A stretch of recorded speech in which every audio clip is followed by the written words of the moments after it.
Bisan pa man sa nagpadaan nga paglihok sa yuta sa Purok Riverside, Barangay Cantauan, Syudad San Naga, adto na pa'y mga apektadong pamilya ang nagdumili sa pagbakwit. Ang report ni Femari Dumabo. Kini mo'y gipahibaw ni Konsehal Silvestre Abasolo sa Barangay Cantauan, base sa dato sa barangay. 13 ka pamilya ang wala mutuman sa hangyo sa barangay sa pagbakwit ngadto sa karaan nila nga tunghaan. Tungod niini gipapirma sila og waiver. Buot sa taga-barangay nga masiguro nga luwas ang kahimtang sa mga naaswing apektadong pamilya. Sa ulahing datos karong adlaw, napo ka households o 13 ka pamilyahan ang naa sa evacuation area.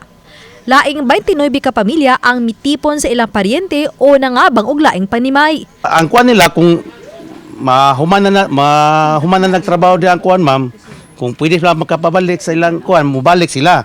Pero sa kami pagbuton di na gimi gusto mabalikan kay kuya na gyud pita. Mato di Silveria Abarques sa mga sakop sa City Social Welfare and Services sa Naga nga kompleto sa ayuda ang namakwit sama sa bugas, sudan, tubig ug kuryente. Anda mo sab silang mohatag og tambal sa dunay mga gipamati. Gipadayag ni Santos Hintapa usa sa mga nibakwit sa niagi pang simana nga gipaniguro niya ang kaluwasan sa iyang pamilya ilabi na sa mga bata. Apan dili sila makapalayo sa lugar tungod kay nag-eskwela ang iyang mga anak. Mahadlok may magtumba niya ang balay ba? Kato na kanyetes.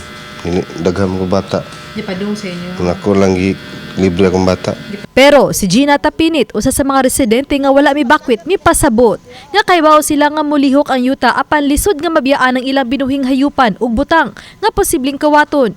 Apan anda matod pa sila mobiya sa lugar kung sila mabayran o tagaan og pinansyal nga ayuda aron makapangita og laing kapuy-an. Madapa man namog hikling, okay raman pod sila nga bisan mo kisay mo ari diri nga okay ba namo nga mo diha lang mi sa dapita hawanan bisan dili na amo nananghid lang mi magbarong-barong lang jud mi. Kung adto kami sa eskwelahan gud ang among mga panghayop ma'am nga baka, kabaw, kanding na pay mga baboy nga bago pang nanganak lisod man kay sa una nahitabo namalhin mi akong manok hurot nya baril pa sa mong silingan do ka buok pinalito.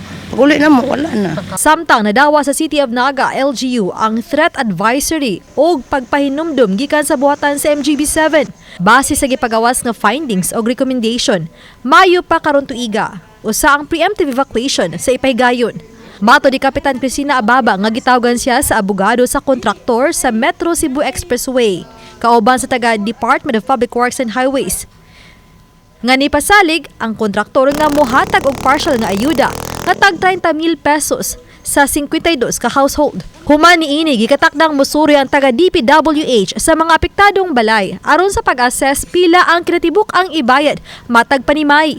Magpakuyog kong mga tanod mo kumbinser na pod ko nila ma'am kay ako magkuro badlo ko kay simba ko naagi na naraman na mo City Naga. Nang hinaot ang sendro nga maginahinay na sa paghiklin ang mga pamilya, nga wa pa mobalin inigdawat nila sa ayuda.